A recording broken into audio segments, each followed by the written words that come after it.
Morning Standard 5. Once again, I'm before you, and today I'm going to present the second video, which is about the Indian Constitution, Chapter 5. Already in my first video, I've shared with you what is Constitution, why we need it, what is the role of Constitution, preamble, and its basic features. In the second video, I'm going to share about fundamental rights, fundamental duties, and directive principle of state policy. So students, as you all know that we are living in a democratic country and we are enjoying certain basic rights. These basic rights are given by the constitution, and these basic rights are called fundamental rights. What are fundamental rights? The basic rights which helps in the overall development of the individual. That is called fundamental rights. See, as a human being also, we all are born with certain rights, and rights are very important for human beings because that only helps them in the growth and development process. So without rights we would not be able to develop or grow. So every society, whether that is a democratic one or any kind of society, they provide their people with certain rights. So especially in terms of democracy or in terms of India, I'm going to discuss this. The fundamental rights are provided for the development of the individual. These rights are very important.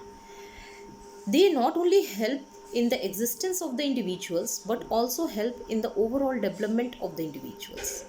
And why the development of the individual is important? Why these rights, certain rights should be given to the individuals? Because if, see, a country is made by its people. If people are not developed, if people are not able to use their potential, they would not be able to contribute in the nation building process. So ultimately, for the development of the nation, for the development of the society, the growth and development of the individual is very important. And this growth and development takes place in presence of certain basic rights which are known as fundamental rights. Next one, see, these fundamental rights are enforceable or justiciable. What is the meaning of this? These fundamental rights are protected or safeguarded by the Supreme Court or the High Courts. If any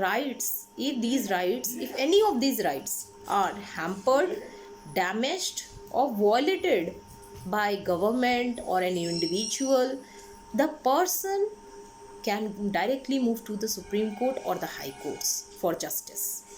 So ultimately, fundamental rights are enforceable. Okay. Why? Because if they are violated by someone, the person can move directly to the court for justice. Now, there are 6 fundamental rights which are given by the Constitution to us. They are right to equality, right to freedom of religion, right against exploitation, cultural and educational rights, right to constitutional remedies. So first of all, let's come to right to equality. What is the meaning of right to equality? See, right to equality simply means everyone is equal before the eyes of law. There will be no discrimination or differences will be made between the people on the basis of caste, gender, religion, region, nothing. Everyone is equal. So our constitution provides equal status to everyone. I'm just giving you example to clarify my point. Suppose if a president commits a crime, he will be also punished by the court. And if a common man commits the mistake, he is also liable for the punishment. So there will be no differences made between the common man and the president. Why? Because we have right to equality. Okay. Now, second one is your right to freedom. In right to freedom, we enjoy many rights, and these are one by one I will mention you. First one is your right to settle anywhere in the country. See, it is our right that if we want to settle in any part of the country, we can do that. Suppose if my father has moved to Delhi in search of job, and he wants to spend his remaining life in Delhi only, and wants to establish his life in Delhi because he feels that Delhi provides better opportunities to his future generation also, and as well as the present generation. So he can do that.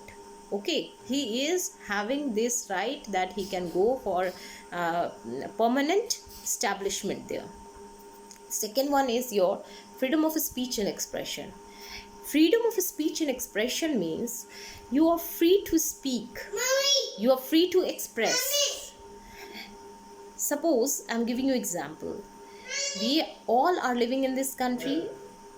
Government, who are the highest authorities making and framing the law for us, if that government is not working properly, we are open to criticize them, and we even do this in on many occasions. You will see that people speak, they express themselves.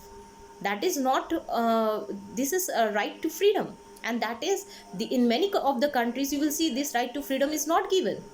Suppose in China, you cannot speak freely. You cannot criticize the government. The moment you criticize the government, you will be punished for that. But in India, we are openly criticizing the government. You are seeing if you are watching the news, you will see the in debate programs. So, it is all because we have right to freedom of speech and expression. Third one is your freedom to take up any occupation. See, as a citizen, we enjoy this right that I can go for any kind of profession or occupation according to my choice, according to my passion.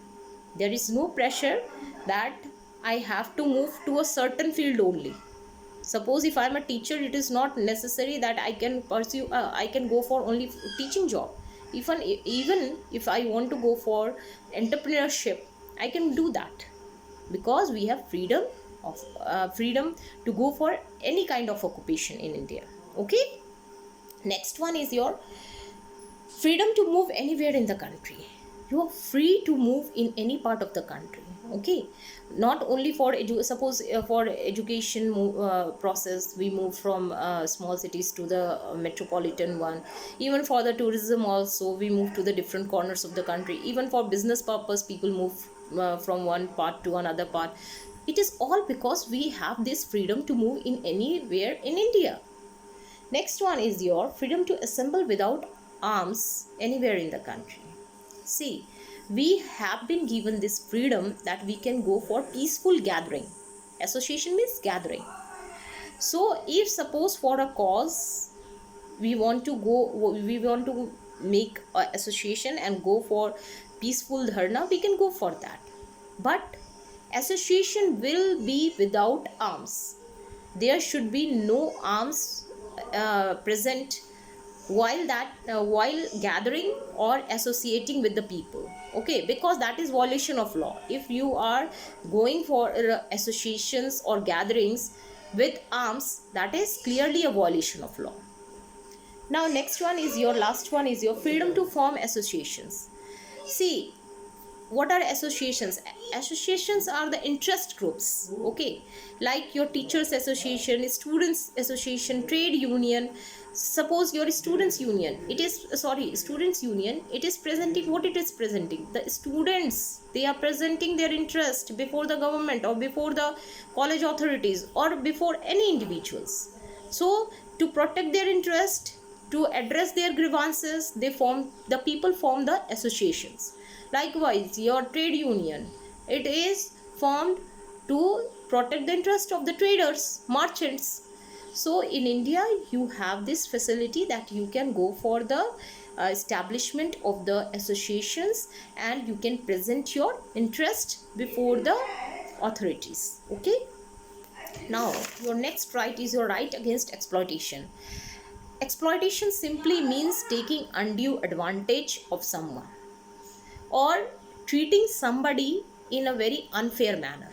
Okay, so it is right, if somebody is exploited, he or she has the right that they can move to the authority for the justice. In our country, you will see that forced labor and child labor is declared as crime. They are banned. Why? See, childhood is a period where children needs to explore the things. Okay, childhood is to learn, not to earn. But we are seeing that in our country in the past also and in present also there are many rare, although the incidences are very rare, but it is still present that people employ the small children for the work. Why they employ the small children? Because they exploit them. They are taking the work but paying them giving them a low wage, so that is a kind of exploitation. So child labor was very common, and it is not common, but still in some parts you will see it is still practiced. So still strict laws are required. So although in our country child labor has been punished, if anyone employs children below the age of 14, it is a crime. Next one is your forced labor. What is forced labor? See, if you force somebody against his or her will to do any kind of work, that is forced labor. So that is also banned in our country. You cannot force somebody to do something which he or she don't likes to do. Okay. Now, next one is your right to freedom of religion. See, in India, we have a great diversity in terms of religion. You have your Hindus, your Sikhs, Christians, Muslims, your Zoroastrians. So people of different faiths are living here. So ultimately, India, that's why India has been declared as a secular country. What is secularism? Secularism simply means where there will be no differences made between the people on the basis of religion. Right to freedom of religion simply means you are free to follow and practice any religion. And second thing, there will be no differences made between the people on the basis of religion. Okay. Next one, cultural and educational rights. In these, see, right to cultural and educational rights means, see, in India already you know that it is a diverse country. There are different traditions and culture present in this country. So every citizen of the country is free to follow their faith, to practice their tradition and culture. Even some of the communities are given the freedom to establish their educational centers, to preserve their culture.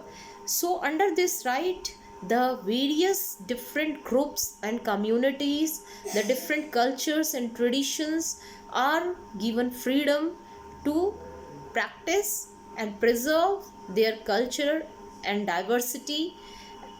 Okay. Now next one, right to constitutional remedies. See, what is the meaning of right to constitutional remedies? I have mentioned you that your Supreme Court, it is the supreme law making body in the country. In our country we have lower court at the lower level, then there are high courts which are present in every state, in most of the states. So and at the highest level we have Supreme Court. Okay, Supreme Court is the highest law giving body in India. Now these Supreme Court and high courts have the duty, they have the responsibility. So in case of violation of these fundamental rights, a citizen has the right to move directly to the Supreme Court or the High Court for the protection of their interests. Okay. Now next one is your right to education. See, right to education comes under this category. See, right to education simply means that in our country, every child who is below the age of 14 years, they are having this free and compulsory, they are having the right to have free and compulsory education. Okay. So every child below the age of 14 years, they have the right to have free and compulsory education, and this has came into effect since 1 April 2010. Okay. So why this has been done? This has been done to increase the literacy rate of the country and also to spread awareness through education among the masses. Okay. Now let's come to fundamental duties. See, rights and duties goes hand in hand. It is not that we only have these fundamental rights to enjoy. At the same time, we are entitled to perform certain duties, and these duties are fundamental duties.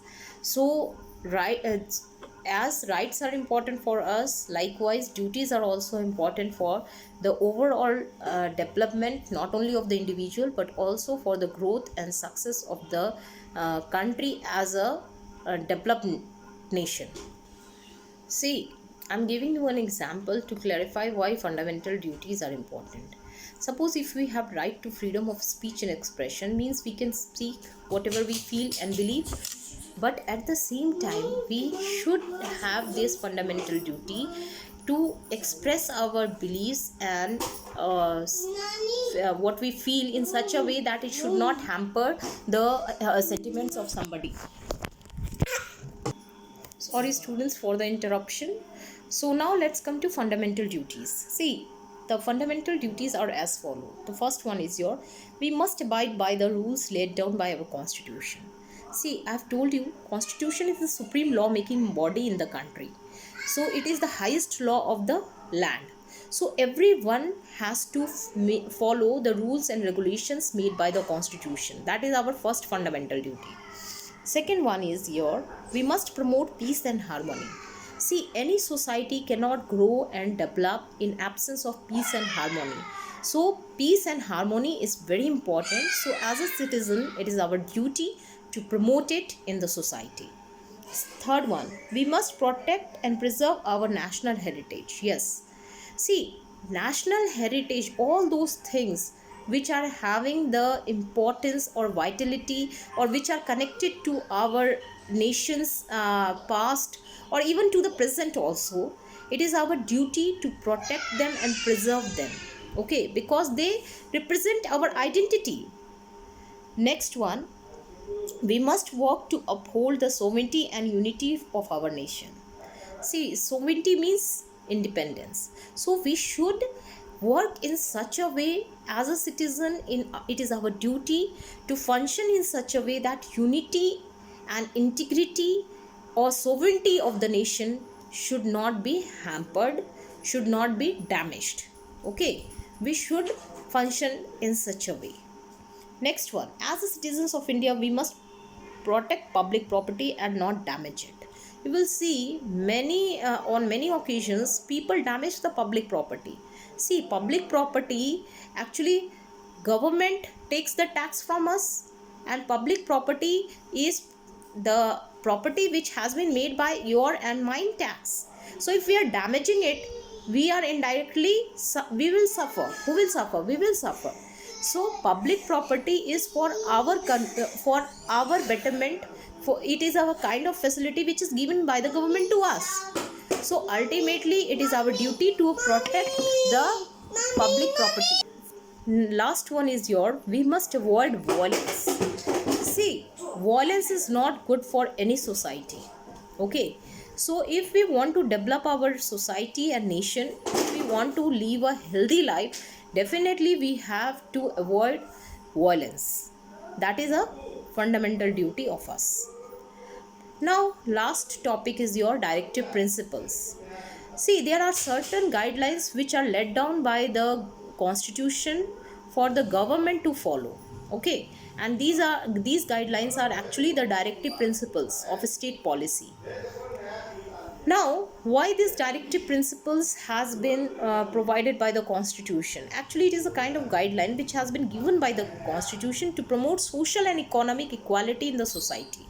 See, equality is very important aspect, and social and economic equality, if it is promoted, definitely it will help in the development and growth of nation, and development will be provided to every person living in the nation. Development doesn't mean only one section, development of one section. Development means overall growth and development. Okay, now in this, the guidelines which has been given, I am just explaining you that the state should work towards providing adequate means of livelihood for both men and women. See, as an individual, as a citizen, it is our right to have right to livelihood, and it is the duty of the government to provide adequate means of livelihood, okay, for both men and women. Next one is improving public health and nutrition for Indian citizens. See, sanitation, nutrition is very important part of public health. Okay, so that's why it has been given a guideline to the government that it should work on the nutrition process, sanitation process, because they are directly linked to the health of the individuals. Next one, securing equal pay for equal work for both men and women. Yes, in India, you will see, especially in many of the sectors, there is a discrimination, especially in terms of wages. The women and men who are working in equal field, having equal talent, equal qualification, still a man is getting. Sorry, students, again for the disturbance. See, in our country still there is a kind of discrimination made between the men and women, especially in case of payment of men and women both having same qualification, working together in the same field, but the women is getting lower wages in comparison of it, our male counterpart, and this should be looked after by the government, and it is objected. It is a kind of discrimination which should be avoided and which should be banned. Now, helping the weaker and backward sections of the society so their conditions could improve both educationally and economically. See, the lower sections, the backward sections of the society, if they are not developed, definitely we cannot become a developed nation. A country is developed when every section of the society is developed one. So, a government should focus on the development of especially the backward sections of the society, especially economic, in terms of economy and education. Okay, because if they are given proper education, definitely they will improve their condition, economic condition, and if they are able to improve their economic condition, definitely they will not remain the backward section of the society. Next one is your protecting monuments, places and objects of historical importance. See, history help us to connect with the past, and it's very important to understand past to it's very important to know the past to understand the present and make the future better. So that's why it is said by the constitution, it is given as a guideline by the constitution to the government that they should protect the monuments, places and objects which are having historical importance. Protecting wildlife, forest, wealth and environment. See, if we are not protecting, or if we are not paying proper attention towards the protection of the wildlife or forest or the other parts of the environment, definitely it will lead to unhealthy environment. There will be a lack of balance, and this lack of balance can leads to many problems like we are seeing today: global warming, your pollution. These are the major problems which we are facing because we have to some extent we have neglected the environment, we have neglected the forest, we have neglected the wildlife. So it's duty of the government to protect the wildlife, forest, wealth and environment. Providing free and compulsory education to all children up to the age of 14 years. Yes, it is the duty of the government to look after this. Every child who is living in this country, they are having this right to have the basic elementary education, and especially it is the duty of the government to provide free and compulsory education. Okay, because if you don't pay attention on your children, you cannot build a proper future. Now, next one is you're promoting international peace and security. See, if we are having peace in our country and on international level there is no peace and security, definitely we will also be affected by that. So, it is the duty of the country to work and function in such a way that it should promote not only the peace and security in their country, in India only, but it should also promote international peace and security. Next, last one is your guarding children against exploitation. See, children are the future of nation. So the government should pay proper attention that the exploitation should be stopped, or it should be controlled in such a way that the children who are the future generation, they should get the opportunity to bloom properly. Okay, and that's why you will see many strict actions are taken by the government authorities, many laws are made to protect the interest of the children. So here the chapter is completed. I'm giving you the question and answers. Please go through the topic. If there is any confusion, mention me in the comment. And children, please pay proper attention while I'm sending the videos, because when I'm completing the chapter, I'm also giving the question and answers. So please be conscious in that. And sorry, today there are some disturbances, so sorry for that. And one more thing, I will do the activity work with you. Let me complete the syllabus first, and I think so chapter 6 is only the left out chapter for the first term. After that, I will do the activity work with you. So thank you.